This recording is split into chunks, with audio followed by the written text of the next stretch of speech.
There you go. Fine. Perfect. Thank you. You're far more IT savvy than I, Andrew. In fact, everybody is more IT savvy than I. So I'm always grateful when people help me with these things. So good morning, good afternoon, or good evening, everyone. I think I know most people, certainly by name, if I've not had the pleasure of meeting you. But for those that don't know me, my name is Pete Simcock, and I am the chair of the Acquired Deafblindness Network. And I'm delighted that you've joined us today for this webinar. So I'm the man that sends you all the emails about these webinars and newsletters and things like that. So thank you so much for taking the time to join us today. So welcome to this third webinar in our second series of webinars called Changing Perspectives, Understanding Inclusivity. So as always, our speaker is going to present for about 30 to 45 minutes, and that will be followed then by a time for questions.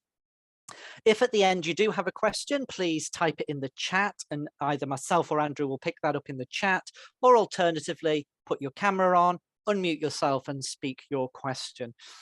If it's rather busy and there's lots of questions, it can be helpful if you put your virtual hand up rather than just shouting out, just so we can manage that.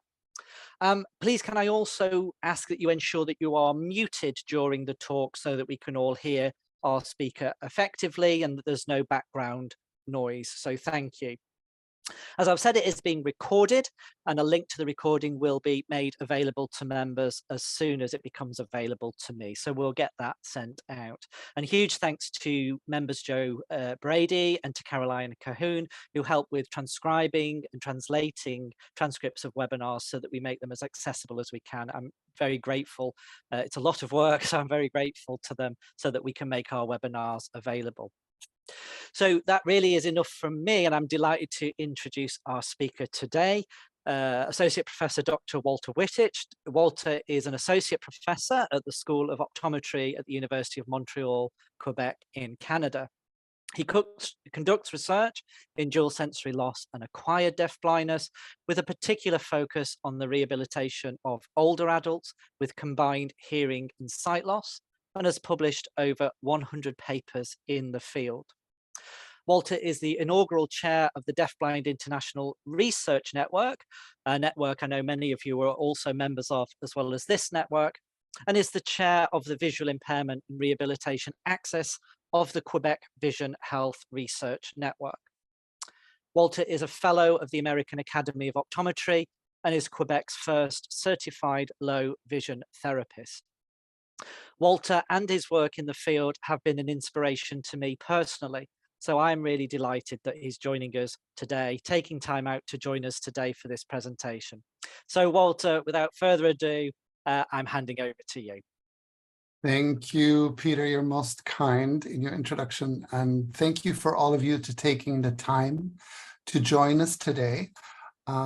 Just as a start, I don't see anybody who is using a sign language interpreter, but if you have, if I am getting too excited about what I'm doing and I go too fast, please feel free to interrupt, and I will make sure that communication works the best possible.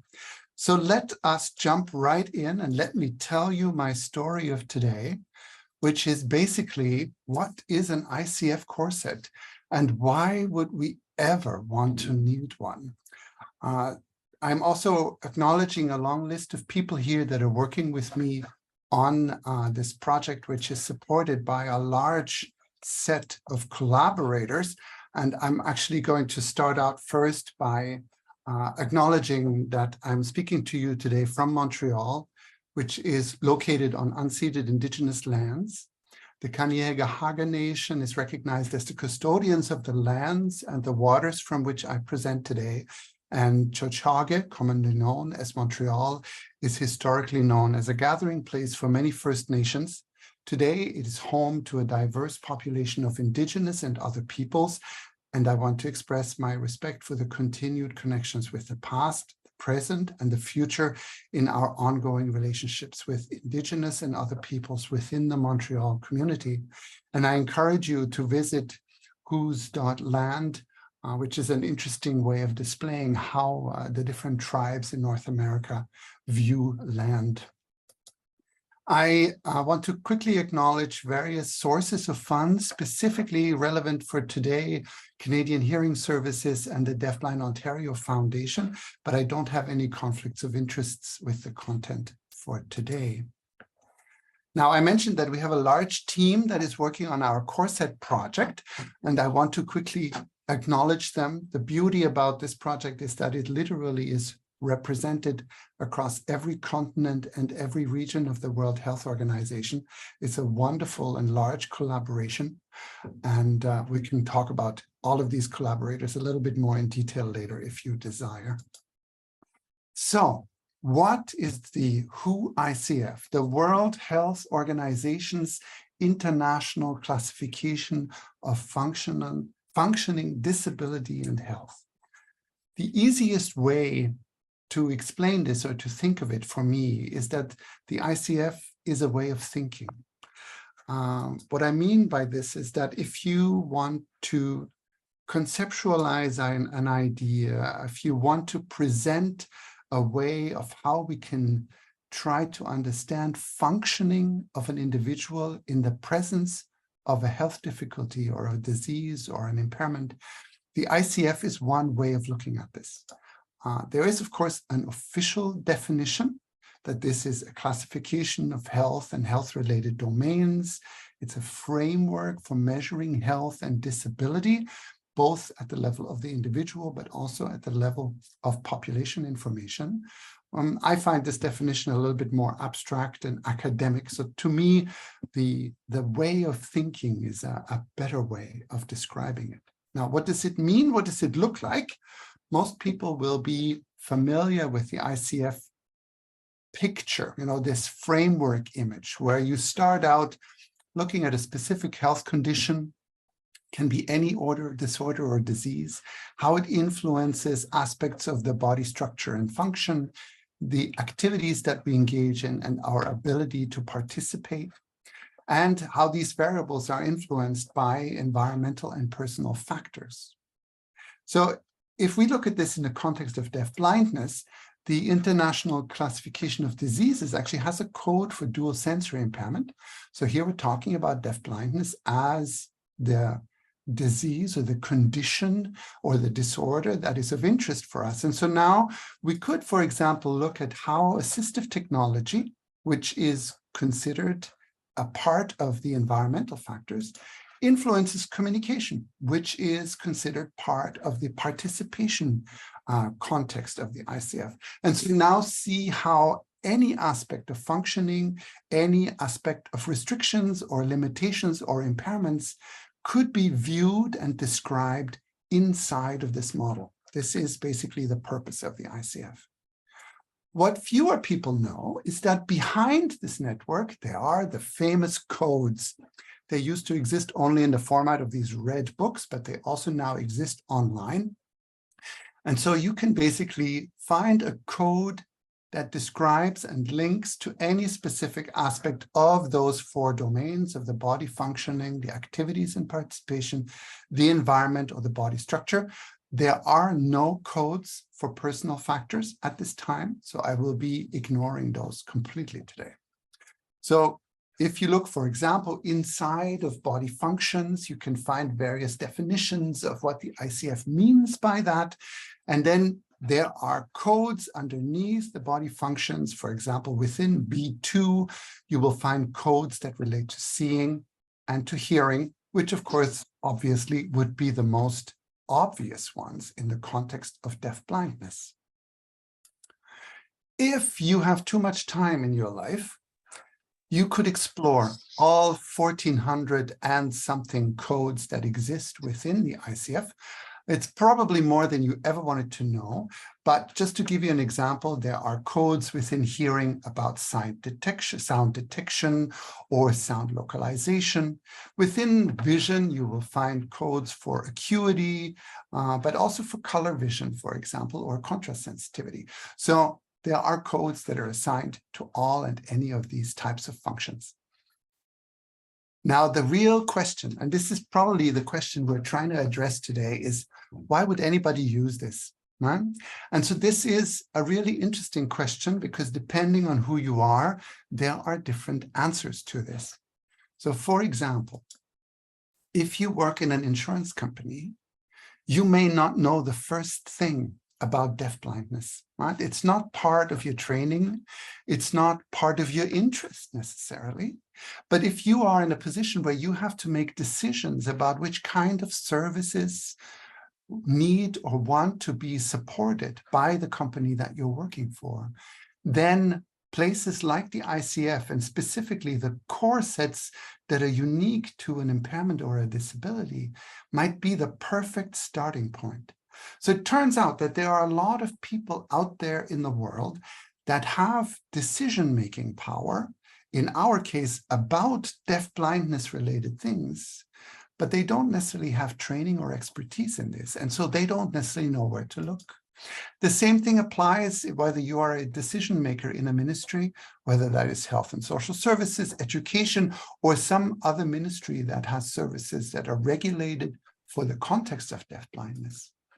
Funding agencies are a great one on this. Many non-government organizations, for example, make decisions at global and local levels, but the people that make these decisions may not always be familiar with deafblindness or may not necessarily know anything beyond the idea of Helen Keller.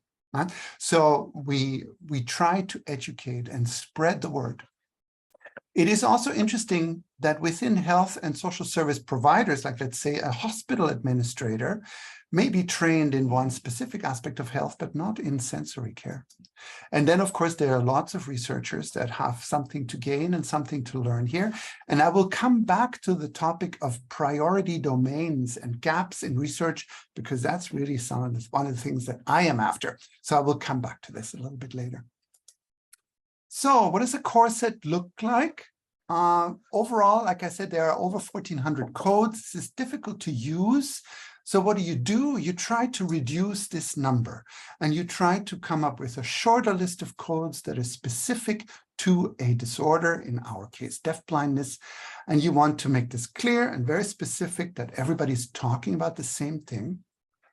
There's a publication by SELB that came out in 2014 that very clearly identifies what the ICF research branch recommends in terms of what we need to do to actually develop a core set. And I will go through this in a bit more detail in a moment.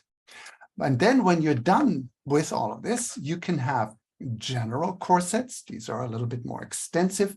You can have abbreviated shorter versions that are often very useful and handy if you don't have a lot of time. There are also core sets that are specific to children and youth because the context of functioning is a bit different than with adults. It turns out there's a team that was led by Sarah Granberg in Sweden who has already developed a core set for hearing impairment. And there's currently a team under the supervision of Ruth van Nispen in the Netherlands who is working on the vision impairment core set. So the timing is perfect for us to work on the deafblindness core set and to do some comparisons to see how that differs from what happens for vision or hearing alone. Just to give you an idea, we're not going to spend too much time on this slide, but this is the abbreviated core set for hearing loss.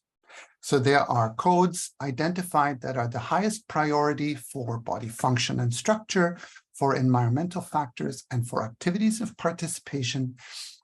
This is sort of what we're aiming for to create at the end. Some of the items here are not surprising, like it is no surprise that listening would be an important component of activities and participation. But for example, remunerative employment is also on this list, right? So there are interesting things that are obvious and some of them that are, of course, important, but not necessarily people's first thought when they look at a core set of this kind. If you want to, at the end of the talk, we can come back to this and explore in more depth, but I don't want to overwhelm too much with information here. So now, what do you do to make a core set? You basically need 4 different studies that need to be conducted, and they then get the results get combined at the end. The first study is a study that considers the perspective of researchers. So here we're looking at a systematic literature review on what has been published, and specifically what has been measured, because this is all about measuring priorities in terms of deafblindness by researchers. The second study considers people living with deafblindness, and here we're exploring what is the lived experience and the qualitative expression of people with the condition. What are their priorities? What, from their perspective, are the most important aspects of function, participation, activity? Then there's a study that is conducted with experts that work in the field to represent their perspective. And finally, there's a clinically applied study where specialists that are trained in the ICF conduct evaluations with people that are deafblind in order to see whether the results of the first three studies lead us towards a better assessment. Once this is done, we all get together for an international consensus conference, and that is where the first version of the core set is then presented and hopefully soon thereafter implemented globally. If you want to know all the details of all this process and what we're planning on doing, that has already been published. It's an open access article that I refer to you to go deeper if you so desire. Now, what have we done so far? The systematic literature review is already done, and we have 2 articles that have emerged from this project where we're looking first at what kind of measures are used in deafblindness. I'll come back to that later. And we started doing the coding for the actual content of the ICF. The second study is currently ongoing, where we look at the lived experience of people with deafblindness. I will do a tiny pitch. If you are a deafblind person, or if you know of a deafblind person who would like to participate in such an interview, we can do these interviews by Zoom at a distance. And if you would like to facilitate participation, please reach out to me, because we are looking for representation from all regions of the world. So you're all very welcome to contact us and participate in the study.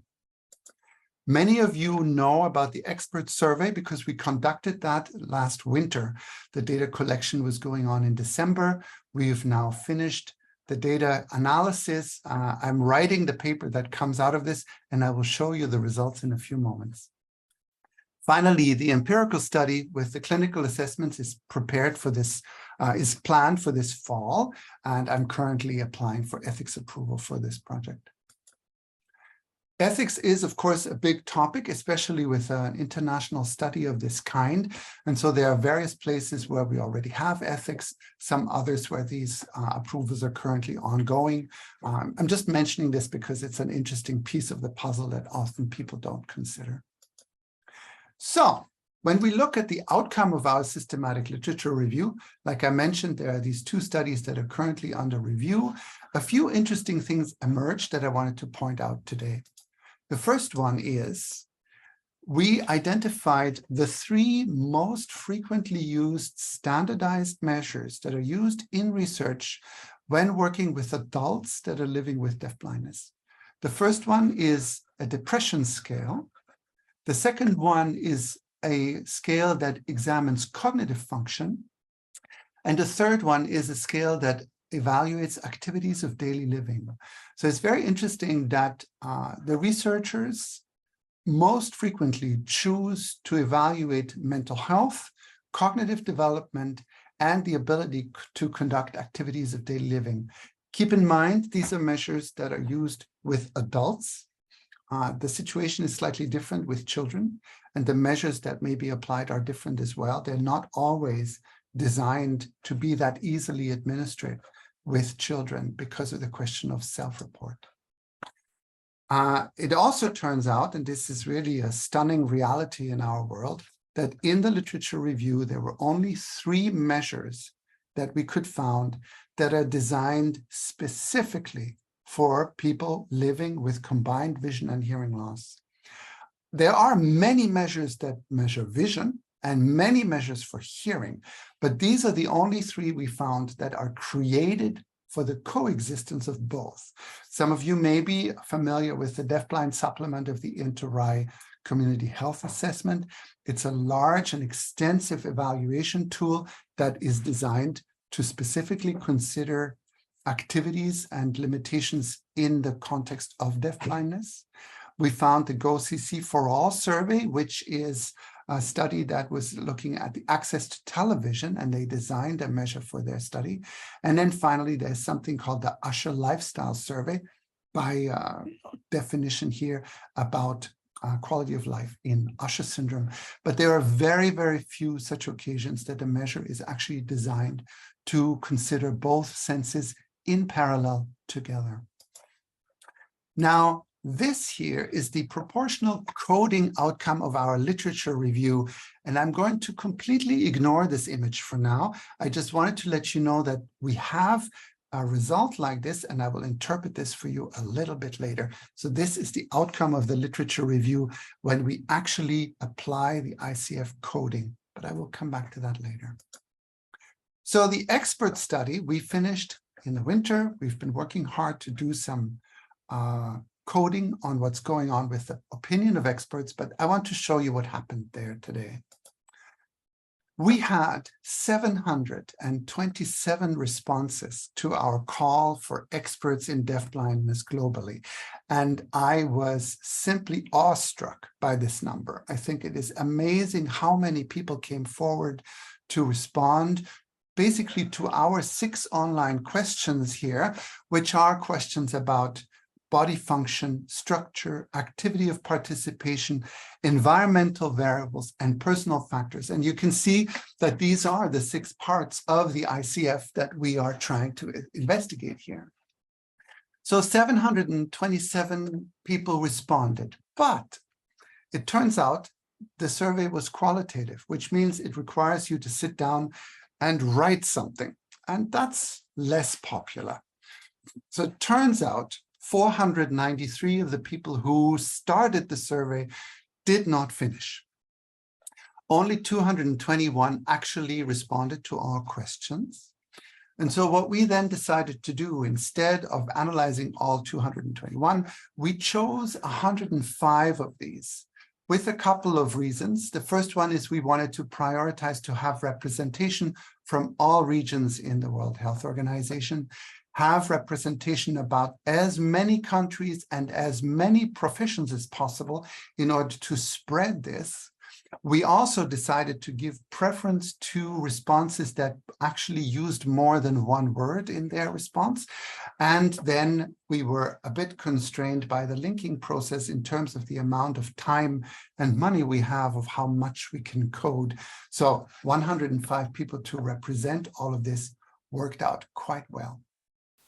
Here is the distribution of the respondents across the 6 regions of the World Health Organization. So you can see we managed to get people from every region. That in itself is impressive because that is not that easy to do. You may see that, for example, some of these countries, I'm picking now on ourselves, we've included 12 people from Canada in the survey, even though there were way more people responding from Canada, but we decided to be selective in order to equalize the representation of the information across the entire globe. Something else that is very exciting is the large variety of professionals that chose to respond. Some of them are more obvious, like the interveners, the audiology and optometry, O&M, of course, social workers as well. But it was very interesting to see that we also found some medical doctors, psychologists, some administrators. It was a good distribution of an interdisciplinary team that decided to respond to our survey. So I'm very happy that we have responses that well represent the professions in our field. So then we had these responses. We needed to do something that's called linking. We need to link the content of the responses to the codes of the ICF. This is a very labor-intensive process, which is why this takes a lot of time. And so the first thing you do is you identify meaning units. I will show you in a moment what that is, but it's basically the content of the survey answers. You then look at and reflect on what the meaningful concept is inside of this meaning. And sometimes you need to interpret the underlying meaning of what this sentence means in the context of deafblindness. And then you go and find the ICF codes that correspond to this meaning. Let me show you how this works. We had a question in the environmental variables where we ask what and or who in the environment where people live and work and go to school is helpful or problematic in the life of persons with deafblindness, right? So we're asking for environmental barriers and facilitators. The response we got was bad climatic condition, especially cold time, whereby fingers fail to work in a smoothly way. So I'm guessing it's possible that the person who responded here may not have English as their first language, but that's not really that important because we are really more interested in the meaning of this sentence. So the meaning unit here is this response. What is the meaningful concepts in this sentence? The first one is climate, right? Because we're looking at weather and temperature. And the second one is how the temperature affects the movement of the fingers. And it makes sense because, of course, fingers would be important. Tactile sense is important in the context of deafblindness. So once you have worked your way through the possibilities of the codes available in the ICF, the two codes that emerge are, there is a code under environment for E225 that designates climate. And there is a code B265 under body functions, which is touch functions. And so now we have identified two codes within the ICF that appropriately represent the meaning context of this meaning unit. And we do this for every single response that we received in the survey. I then do some statistics. First, we count the total number of codes that were used while we're coding.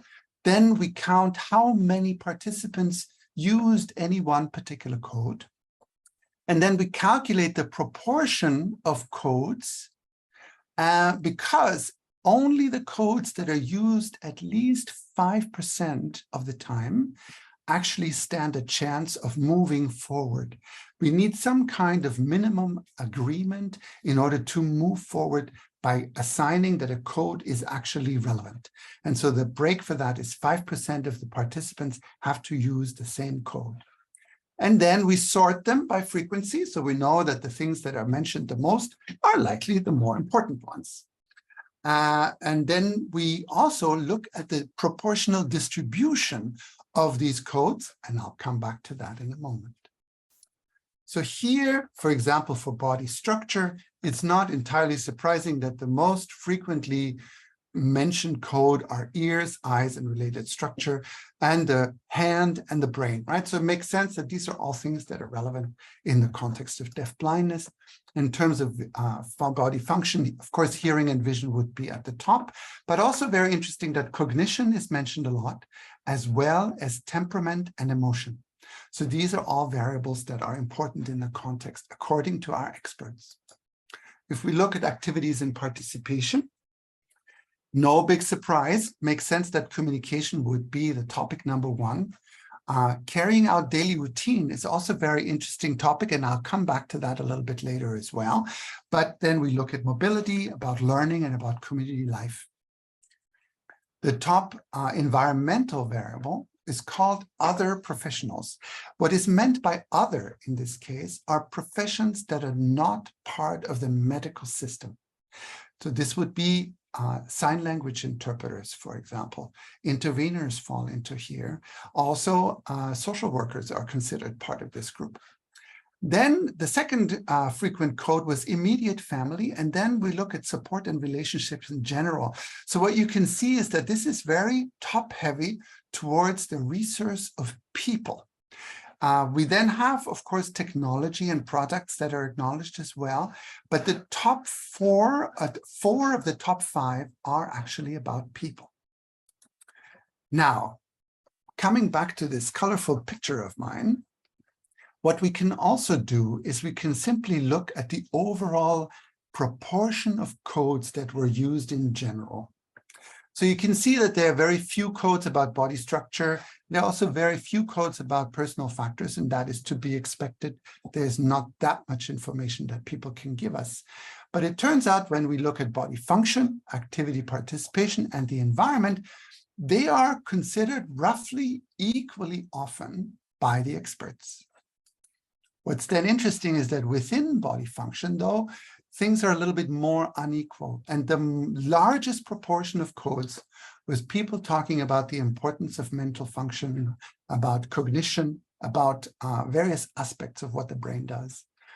Followed, of course, by sensory functions, which is a lot about vision and hearing.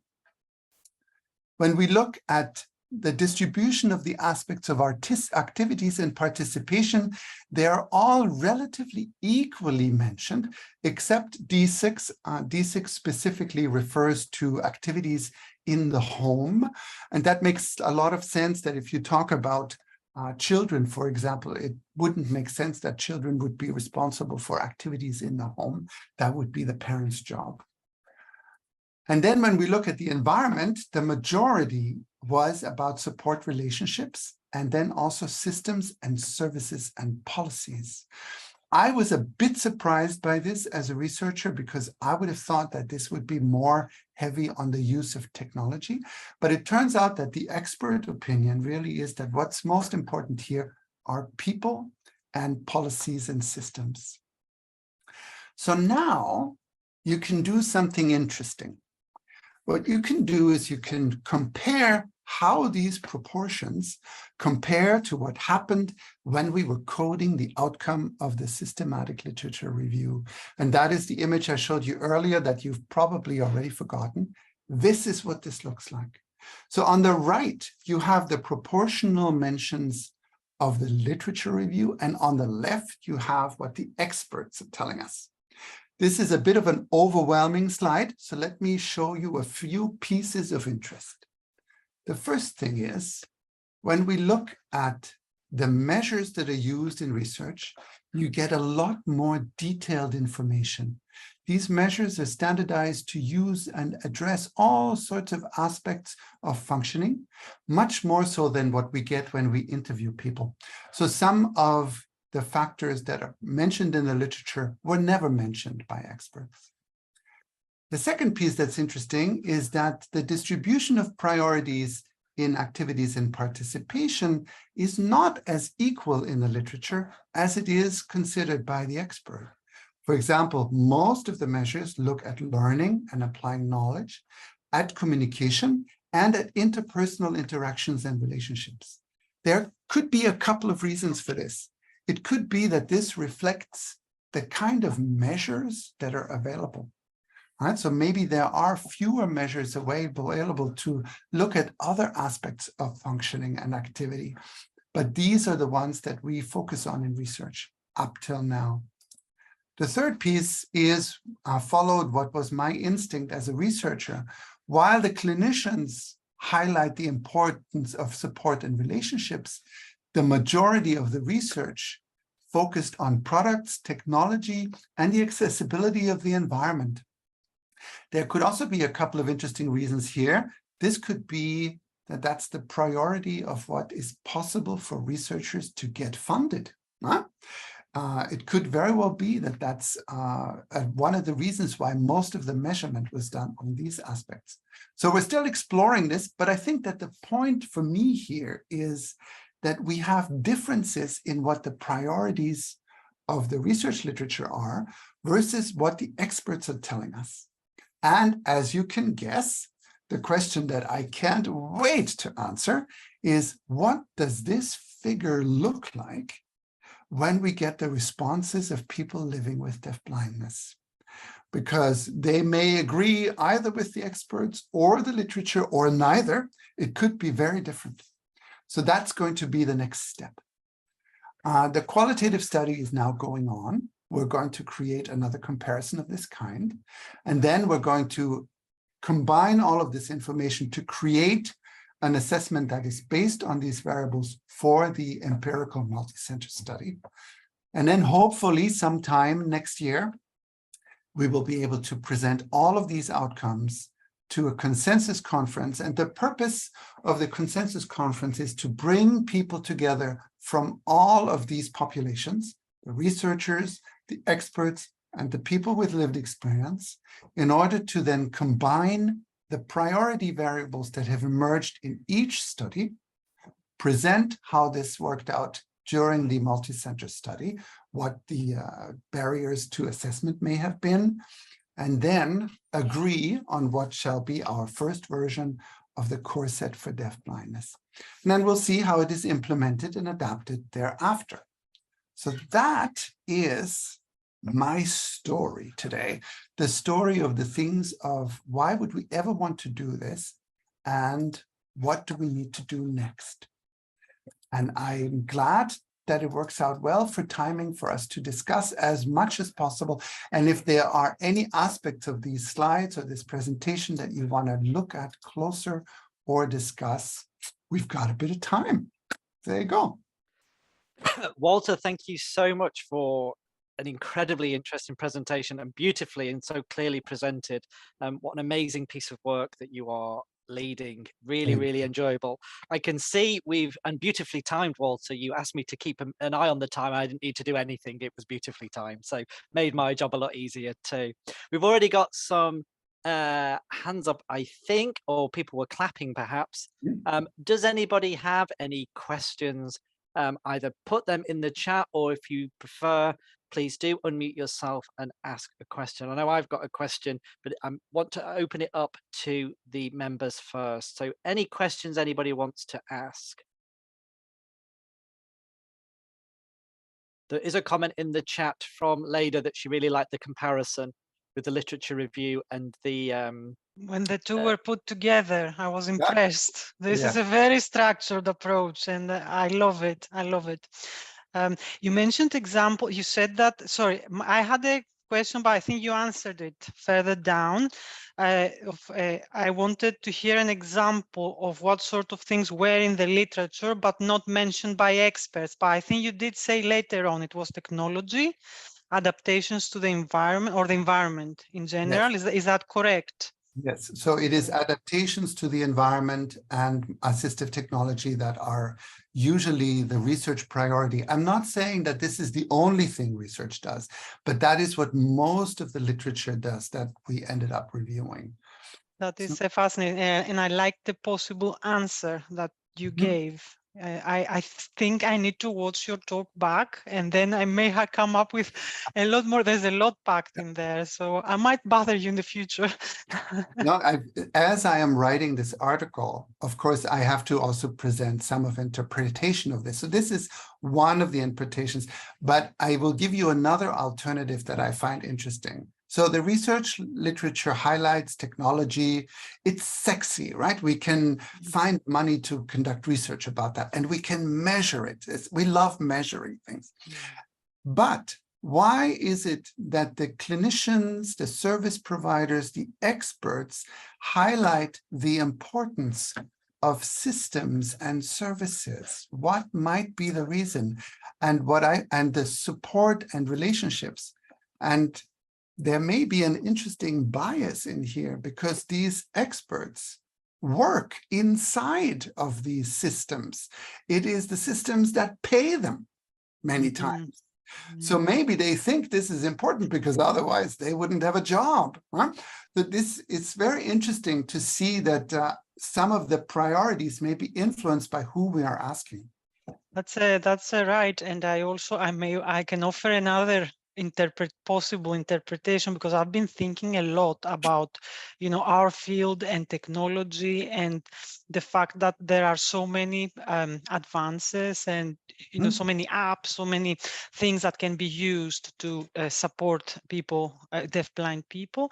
I find through my work, I work on the habilitation program here at the UCL IOE, where we train habilitation specialists. And from my conversations with them, I don't know how much technology is actually being implemented or used or implemented in daily life. And I'm talking about the UK now. Can you imagine, other global South spaces? So I think that can be, like you say, it is sexy, it attracts funding.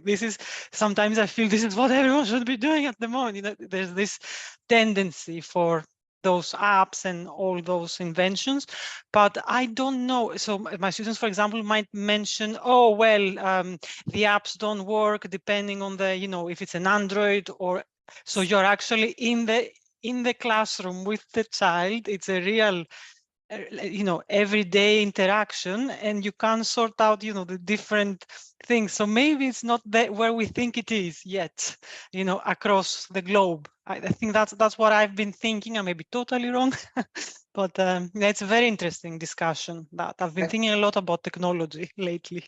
I think that you make a really important point that I also have to remind myself not to forget. This sample of experts comes from the entire planet. Yep. So the priorities in Africa, the priorities in Asia, in parts of South America, depending on where you are. Some people were emailing me that they were unable to finish the survey because they lost Wi-Fi. And so this is also represented in the data. This is why we prioritize data from usually underrepresented regions, because that is the mandate of the World Health Organization. So as a researcher in Canada, of course, it's easy to find money to study apps and technology because this is what we do. Some of my colleagues elsewhere may not care about this at all because it's not functional for them. Family may be the only resource that is there. So that's why it is a priority. And the fact that, sorry, that's my last comment, I'll leave out it. The fact that some cultures are much more, less individualistic. So family, the wider, social network plays a very important role in terms of inclusion, participation, etc. Yeah, but thank you very much. That was an excellent talk, and I will watch it back many times, and I will read your work. Thank you. Thank you. Thank you, Lena. Thank you. Thanks, Lena. Alina, you have your hand up. You have a question for Walter. Yes, well, thank you, Walter, for this very interesting presentation. I was really looking forward to see some of the results because I've already heard of the project. I was wondering, you mentioned in your presentation that there's also a ICF Core Set built for vision impairment and for deaf and hard of hearing. Do you know if they have the same approach or had the same approach? And would it be interesting to see if they have like similar graphs or similar results? And what would be sort of a unique result from this core set compared to the other two core sets? So this here is this is the figure that was made by the team in hearing impairment. Sarah Granberg and her team did this. This is the distribution of the codes that emerged during the ICF development for hearing impairment. And they used the same idea that the size of the bubbles is representing the frequency of codes that were used. It is actually the first time that I saw this figure that I finally understood what they are trying to do. Right? This is when I decided I'm on board. We have to do this for deafblindness. And so the easiest solution to make our work comparable was to bring Sarah onto our team. So Sarah Granberg, who did this in hearing, is my co-investigator and my conscience back here to make sure that everything is done well. She's been an incredible advisor on the process of linking because she's memorized all the codes herself. She can look at a sentence and immediately link something in a most wonderful way. I met some of my colleagues in a conference 2 weeks ago who are working on the vision version. They are more or less working in parallel to us. They're following the same framework that we are following. So it turns out the ICF branch of the World Health Organization provides this process of the 4 studies and the consensus.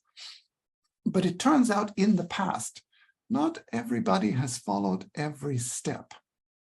So the more steps you follow, the higher the quality of the work that comes out of it. So we decided as a team, we're going to go for the best quality possible. And the vision team has done the same. They are actually planning, I'm not entirely sure how they're managing this, but they're planning on interviewing 1,000 people with vision impairment.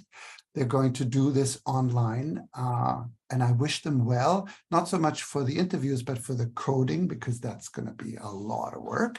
But that is also part of the demands of the funding that they received. So they should have the money to do it, and that's good.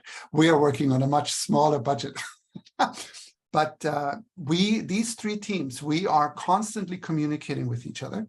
And we've already made another evil secret plan, which is when all our figures are done, we will convert them to the same standard size and then compare the vision experts with the hearing experts, with the deafblindness experts, and the vision, you get the idea. We have all these options now of comparing the priority areas and the proportion of the work that is being done across the impairments, across the subgroups.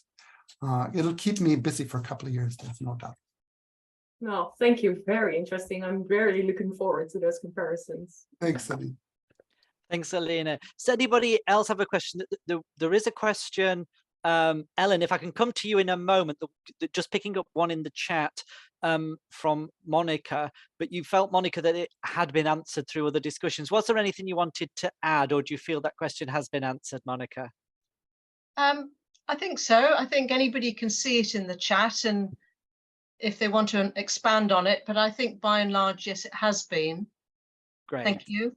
Thanks, Monica. So, Ellen, if I can go to you, and then Saskia. Ellen, your question. Yeah, thank you. I was wondering, I know you haven't finished the courses yet, but can you see any tendencies in the results on, like, is there any difference in categories between the courses for hearing loss and for deafblindness?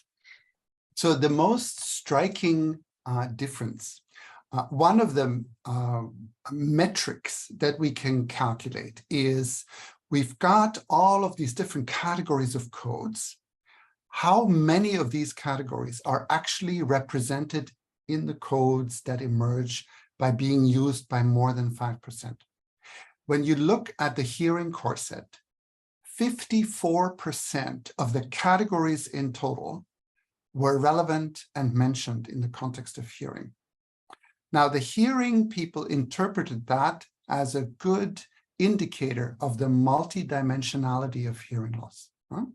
So I was thinking, are we going to be somewhere around 54%? Are we going to be higher? I was thinking maybe we would be higher. We are at 74%, right? So 3/4 of the domains in the ICF were somewhere mentioned and coded inside of this study. And to me, that's stunning that this difference is so big. It will be really now interesting to see where the vision people will sit. And if this is a little bit this indicator that deafblindness is indeed something completely different than just hearing plus vision. This is vision and hearing multiplied. And to me, this will be an interesting evidence that dual sensory loss really deserves its unique status. Thanks, Wanta. Thanks, Ellen. Saskia, you have a question. Yeah, I was wondering about how representative the studies are that you considered, and also the experts survey in terms of region, but also in terms of the subgroups of deafblindness, congenital, acquired, age-related. That's an excellent question. So for the literature review, the only limitation we set on the criteria to include is that the study needed to include more than 5 participants. We stayed away from case studies. The studies could be qualitative or quantitative, that didn't matter. They were from any country or any continent for that matter, and there was no minimum or maximum age limit in there either. So what we're working on right now is the general core set as a starting point. And then depending on how interests and funding and all the other possibilities evolve, we can then separate and split out data that is relevant to children specifically under the age of 21, I think is where our line is. And that this information is then used to develop a separate core set specifically for children and youth.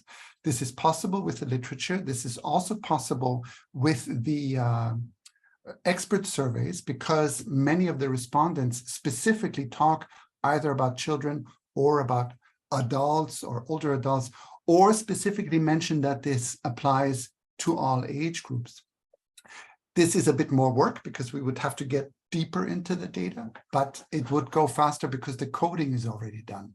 So we could just separate the information that is relevant for this question versus that. In terms of the professionals, the approach was exactly the same, that we would keep this as open as possible. There is no limitation on the kind of clientele that they would be seeking or serving. Did you want me to put up the professional distribution again, Saskia, because that may answer some of the questions that you had about how representative they are? That would be this slide. So these are the professionals that were included in the study. And so we tried, sorry, go ahead. Yeah, but you give an overview of these different disciplines, right? So that's clear. But did you also ask them to say if they were, what kind of people with deafblindness they were involved? So we did not collect data on the clientele. No, it was okay. Just individuals of any age with any level of combined vision and hearing loss. Thanks. Sure. Thanks, Saskia. Thanks, Walter. A couple more questions appeared in the chat, Walter. The first, did the codes capture communication styles, languages, spoken, visual, gestural, etc. in detail? Yeah. So sadly, the system, the ICF coding does not go down to separate individual communication styles. There is one category of communication that contains alternative forms of communication versus verbal. So there's a little bit of granularity that we can have. I'm going to show you right now. I'm going to go and find that for you because that's not far away. I can show you exactly what that looks like. So if you ever have too much time in your life, you can actually go to the ICF browser yourself. You can look into activities and participation within D3.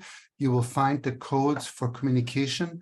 We have codes for receiving, spoken, nonverbal, formal sign languages, written messages.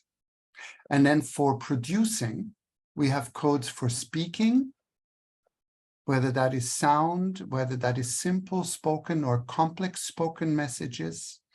And then we have non-speech vocal expressions. Singing has a code in case you ever wanted to know. And then for producing non-verbal messages, it could be signs and symbols, it could be drawings, it could be non-verbal messages. So there is some granularity, but for example, we wouldn't necessarily know whether somebody used protactile, right? So that would not be, it doesn't have its own code. Thanks, Walter. We also have a comment in the chat from Zulan Chen. I'm very grateful to you for sharing this article, and I will read it carefully. I hope to participate in ICF's work on visual impairment in the future. So I can put the email address of the lady in the Netherlands who you want to contact if you want to work on the Vision Core Set, because I know that they are actively looking for collaborators. And her name is Ruth van Nispen, absolutely lovely lady. And she has a PhD student right now who is in the Netherlands, who is working on this project as his PhD project. So they will be delighted to hear from you if you want to get involved. Brilliant. Thank you so much, Walter. Does anybody else have any questions or comments they would like to make? Let me just check the chat. And I'm just checking any hands. Walter, could I? Yeah. Rita, you have a question. Hi, hello. Hi, Rita. How are you? No, it's not a question. It's just a comment from Russ. Hi, Ross. Hello, how are you both? Yeah, just a quick comment. Thanks for most interesting analysis. I didn't realise that was such a big problem, but good luck with the research work and trying to get it across to WHO. Thank you. Thank you. Thanks, Rita. Thanks, Russ. Renu, your hand is up. Okay, yes, thank Hi. you so much. Hi, thank you so much, Walter, for a wonderful presentation. I just want to add that at the Deafblind International Conference in July in Canada, we are going to have a booth specifically on ICF. And so if you are attending the conference, please do drop by and you'll have more opportunities to know more about the process, know more about the results. Hopefully, you may have FaceTime also with Walter and others that have been part of this whole process. So just a little pitch. Thank you. And I'm going to add one last sentence about something that has happened in the context of this collaboration that I am very excited about. And that is, I have a meeting, I believe, next week on Thursday with a representative of the World Federation of the Deafblind, because they also, of course, have great interest in this work. They joined the party a little bit later on, but they joined the party. So this is one of the very few initial projects now where Deafblind International and the World Federation are working very closely together. We're communicating quite a lot about this in order to make also a stronger case with the World Health Organization about this as a priority. So it's really exciting to see how this project is bringing everybody together. I'm very, very excited about that. Brilliant. Thanks, Walter. That's great news. It touches a little bit on my question. If I could finish with this question, lest there are others. It's such a big project. It's such, in terms of its scope. And we know that there can be challenges in any kind of research in this field. And I think you've commented it a little bit already, really. But what do you think are the barriers and the facilitators to undertaking such a big project globally? How have you managed that as researchers, working with all these organizations? What do you think are the takeaway points that anybody who wants to do research of this scale? You mentioned constant communication, but what else has been successful, do you think? So I think that this is a good point to send out a recognition and a thank you to the European Deafblind Union. And of course, now his name is gone. I'm so sorry. Ricard Lopez, thank you.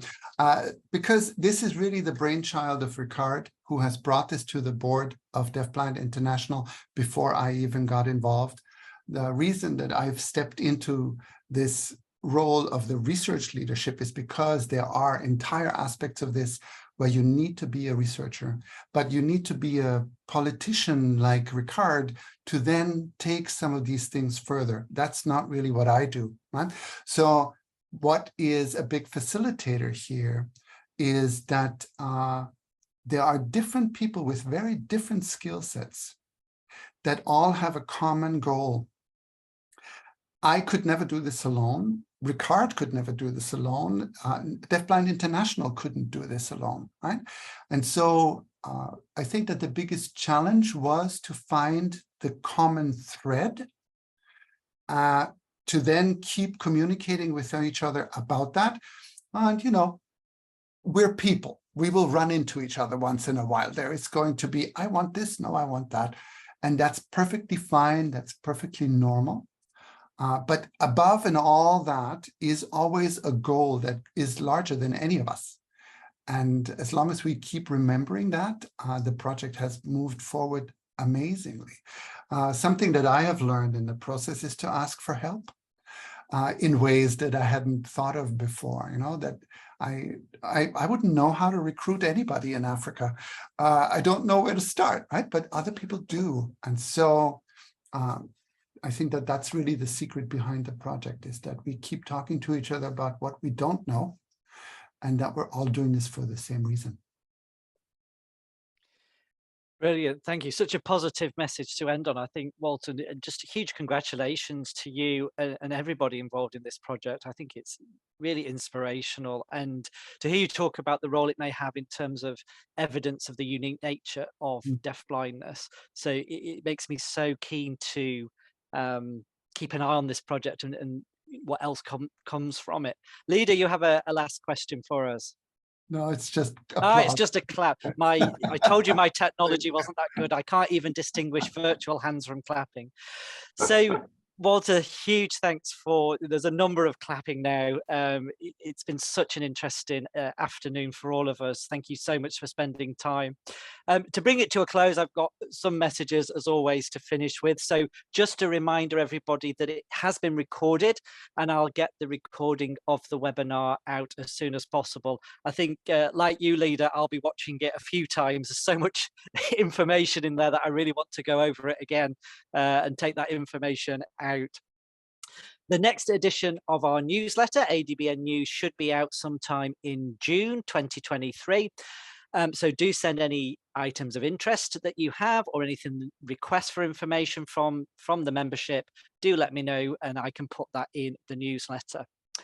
We are then having what I have termed a summer break, which is an irony, really, because actually many of us will be very busy planning for, attending, or being involved in the conference that Renu mentioned, the 18th Deafblind International Conference in Ottawa, Canada. I know, Walter, you're going to be talking about this project at that conference.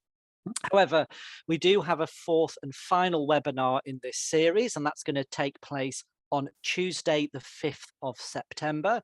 So you might want to get that in your diaries now. It is in the communications, but if you haven't got a note of it, do make a note of that now. So Tuesday, the 5th of September at 4:30 p.m. Central European time. As Walter knows, I'm not going to spell what that means globally because I got in a mess last time. So you can work out when that is in your time zone. And the speaker for that one, we're delighted to be joined by Dr. Moira Dunsmore from the University of Sydney, who's going to be talking about her work, her doctoral research on dual sensory impairment in older age. So before I finish, however, can I just say huge thanks again to Walter for spending time with us on an excellent presentation, so interesting, so beautifully presented. I'd also like to thank Deafblind UK for allowing us to use their Zoom at no cost. It's thanks to them and their use of allowing us to use their Zoom that we can do these webinars and put them on free of charge. So thank you for that. And of course, thank you to you all members for joining the webinar. Enjoy the rest of your day, and I look forward to seeing you again soon. Thank you everyone so much. Take care now. Bye, guys. Thanks so much. Bye-bye now. Bye. Bye-bye now.